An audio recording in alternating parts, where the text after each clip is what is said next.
Welcome to All Nighter with David Drew. I'm your host, David Drew. Good to see you guys. Good to see everybody tonight. Another amazing slate of guests. I say that every show, and yet every time it's somehow true. We're going to start things off tonight with Dean of the Faculty and all-around very interesting person, Professor David Dobkin. Yeah. We'll talk about what it's like to work with the faculty, his love of collecting, and how come he, as the former head of the computer science department, still has a website that looks like it's from 1997. It's concerning. After that, we'll have on activist and adventurer extraordinaire Kason Crane. Yeah. We'll talk about, I don't know, his world record in mountain climbing, or his charitable work, or just, all the other reasons in which he's just a better guy than you are. He just is. And finally, we'll wrap things up. Because All Nighter is all things with all people, we're going to wrap things up with a little visit down to Slam Town. That's right, we have two amazing poets for you tonight, Patrick Roche and Hannah Schreier. Speaking of wordsmiths, Adam, come on out here, buddy.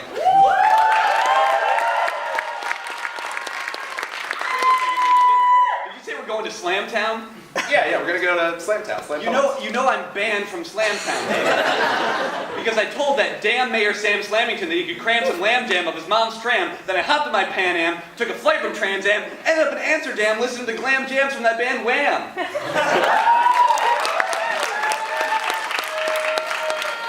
Wham's still around? Yeah, they're playing That's pretty cool. Really interesting political news this week, a lot of political news. For one, revelations have come out about why Mitt Romney did not pick Governor Chris Christie to be his running mate in 2012. It's in a new book called Double Down, Game Change 2012. Double Down. Now, as much as the content of the book doesn't help Chris Christie, the fact that he's now associated with that KFC sandwich that has 2 pieces of fried bread, 2 pieces of fried chicken instead of bread, not helping him out. Actually, though, he did fine. He was reelected this week. Chris Christie won in a landslide victory against Barbara Buono. Yeah, literally a landslide. He was on this cliff above her. He was on this cliff above her, and he sort of shifted his weight, and it just Hey, don't be screwing around up there. That's unstable. That's it. You're a big guy, and that's some loose dirt. We got a whole fishing village. He won, though. He won. Virginia has a new Virginia has a new governor in Terry McAuliffe. Yeah, a lot of the Terry fans. McAuliffe defeated Republican Ken Cuccinelli. But to be honest, I really think Cuccinelli did himself in when he announced that if he were to be elected, everybody would have to call him Governor Coochmeister. Just, Hey, David, what's a cooch? Is it like that movie Cooch Carter? keep figuring that out. Okay. Just keep figuring that out. Some interesting news out of New York this week. New York officially voted to raise the legal age of tobacco purchase from 18 to 21. Yeah. Wow, people are missing. Now 18-year-old options for rebellion are down to just tattoos, just getting pissy at their parents, and voting. No way they'd vote. They're too busy with their pepperoni pizzas and listening to music on their iHomes. Adam, when was the last time you interacted with a teen? 2004. That makes sense. One runner in the New York City Marathon has gotten a lot of attention this week after he dressed up as Jesus Christ and carried a cross throughout the entire marathon. Yeah, Christ is actually going to run a triathlon next week, which for him will be 1 part cycling, 2 parts walking.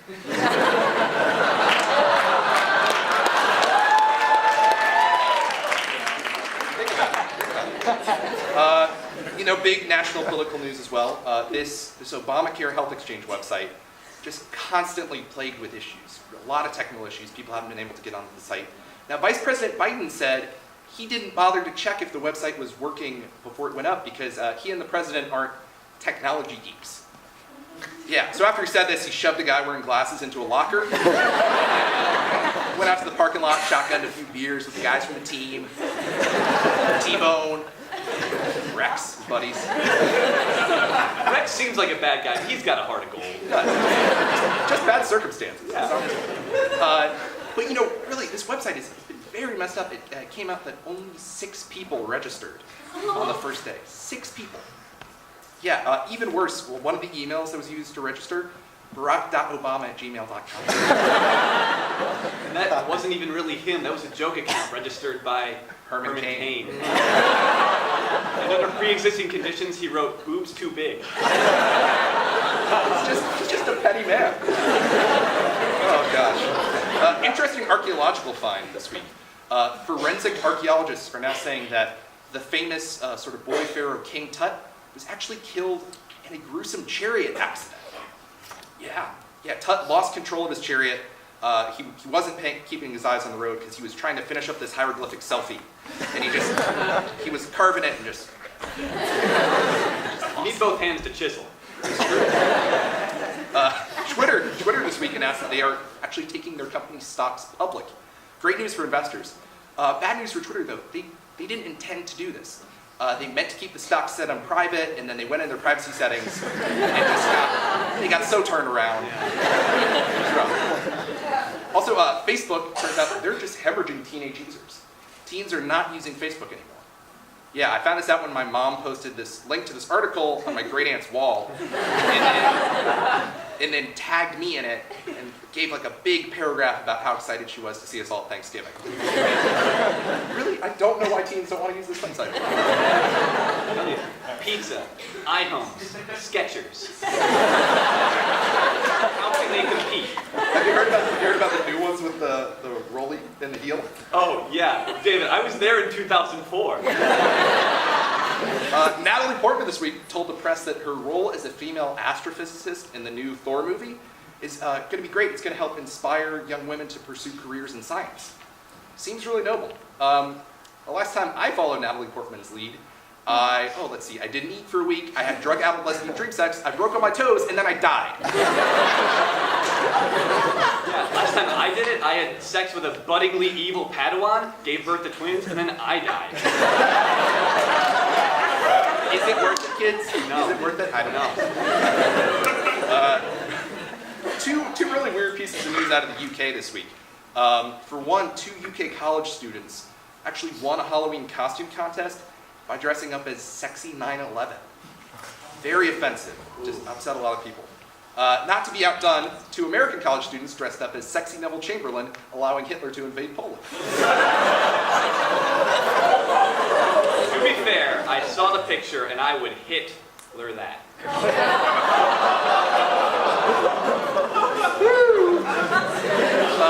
In happier news, a UK ice cream company, a little ice cream, just wipe away those thoughts. A UK ice cream company has announced that it will be unveiling a new glow-in-the-dark flavor for like $220 a scoop. Very reasonable pricing.